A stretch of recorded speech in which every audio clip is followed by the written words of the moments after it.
everyone, my name is DSLR and welcome back to my channel. Today's video is the start of a new series called Master Your Camera. I know that when you're picking up a camera, it can be so overwhelming with all the buttons and everything that's just being thrown into your face at that right moment. But I wanted to take you back to basics and show you guys how to become more of a technical photographer and how to stand out in a crowd when you are taking your photos. So today's video is called Get to Know Your Camera. The first step of becoming more of a technical creative genius is knowing the basic settings and functions of your camera or your device. You don't need to know everything, but having an idea of what the buttons and dials are for you will not only make you feel more confident, it will also mean you would know how to access different settings as you need them. All cameras are slightly different, let me not kid you. This camera that I'm going to be showing you is a DSLR camera, but the one that I'm recording with is a mirrorless camera. But they are so very similar. So if you do have a mirrorless camera as your first mirrorless camera or your first DSLR camera, this is the perfect video for you. So let's get straight into the video. So the first thing that I'm going to be talking to you about is the LCD screen. It's the main component of the camera that you're going to be using. So let's look at it. The LCD screen is extremely useful and can be used to compose shots, to review your photos, and also to navigate menu and view settings. Many cameras now have touchscreen LCD screens, such as this one. I know so many different cameras that don't have this LCD screen, such as the 5D and the 5D Mark III. But I know that the new cameras that are being released are having these this touchscreens on the LCD screens, and it definitely does make it a big point of my camera purchases in the future. So if you're looking for a camera and you are looking for an LCD screen that has a wide LCD screen, do consider for it having a touchscreen, because it does make things a tad bit easier. So the next thing is, I have so much issues saying this, but it's called the Dioptric adjustment knob. This knob, I didn't actually realize what this was before, but this knob, if you wear glasses but you prefer not to while shooting, this controls and can adjust the viewfinder to your vision. You can also use this in autofocus to focus on the subject, then rotate the wheel until the subject is sharp in the viewfinder. So that's what it's for. I always used to just play up with it all the time and realized that it just made things different when I was looking at the camera. So yes, and that's the viewfinder as well. The next one is the zoom buttons. These two buttons can often be found next to the LCD screen. On this camera, you can see it on the right hand side of the LCD screen. It can also be above the template on the back of the camera as well. These are used to zoom in and out of images during playback and in live view. So here's an example of it, and that's how you would use it. So the next one is the menu button. Cameras offer a wide range of settings, features, and customization options.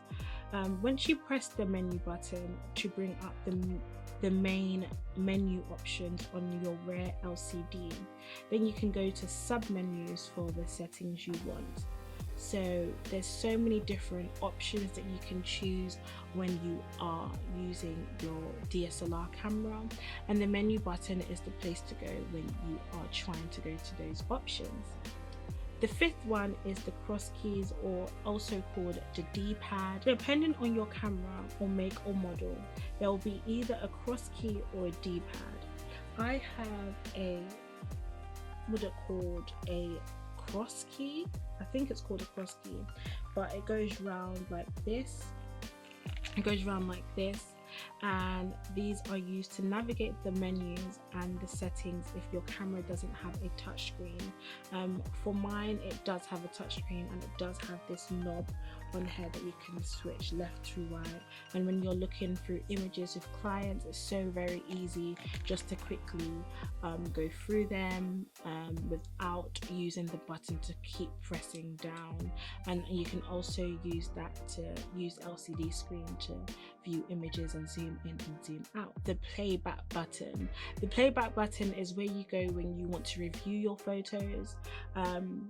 So you want to review your images. You can also view older images too if they're still on the camera using the cross keys and D-pad, as I said, or you can use the touchscreen LCD. The next one is quick menu or info button. With this 70D you have both, which is great, and you can access most of your commonly used settings fast with this control. This option makes changing settings quick and easy and removes the need to navigate the main menu. The next one is the shutter button, which is the main, I would say the main component of this DSLR or the camera, or getting to know your camera. Pressing the shutter button releases the shutter to take photos. Half depress the button will point of resistance to activate the autofocus. So many people think that autofocus you would have to change the lens and keep going like that. I know people in movies are just doing all of that stuff, and you never do that when you are taking a photo. You actually just press the button halfway down, and that will then put your image in focus, or whatever you're shooting and you're viewing will put that in focus, and then when you're selecting it all the way down, we'll take that photo. So that's what you would use to put things in focus, or if it's a manual mode, then you would change that up and down. The next one is the mode dial, and on my the mode dial, and the mode dial is situated on the left hand side for this, and you can change the settings. So at the moment on my one is definitely on autofocus, and then it changes. I can change it to manual mode, or I can change it to different programs, non-flash, all of those modes, but I tend to only use manual mode all the time. So turning the mode dial allows you to select the shooting mode. These range from fully automatic to semi-automatic, where you can take control of 95% of the settings, to fully manual, where you control everything, which I absolutely love. The next one is the lens release button. I remember when starting or getting my camera at first, I was like, how the heck do you remove the lens and the lens cap? Everything, I was just so confused. So the lens release button is when you attach a lens to a camera. It remains locked in a position so it doesn't fall off. To remove a lens to fit another, you would have to press the lens release button and rotate the lens to remove it from the body, which is, yeah, that's how it's done. The flash button for me is actually situated just on the rear side of the camera, which is on the left hand side, just above the lens release button. The flash button is used to activate the pop-up flash while it's on top of the body on the camera. On others cameras, it can often be found on the left of the viewfinder, just below the flash itself. The control wheel is used to adjust the settings like shutter speed and aperture while you are shooting. The settings the control wheel affects depends on the mode you've chosen on the mode dial.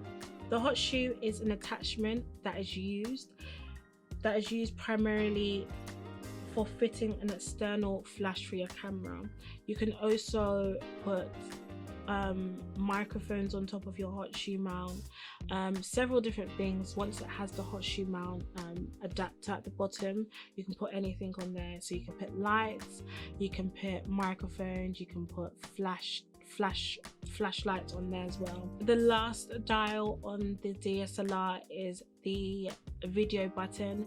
Many cameras or older generation DSLRs would have this on a mode dial, but on this 70D it's separated from that, so you can change the modes from camera mode to video mode just by pressing this and selecting this button.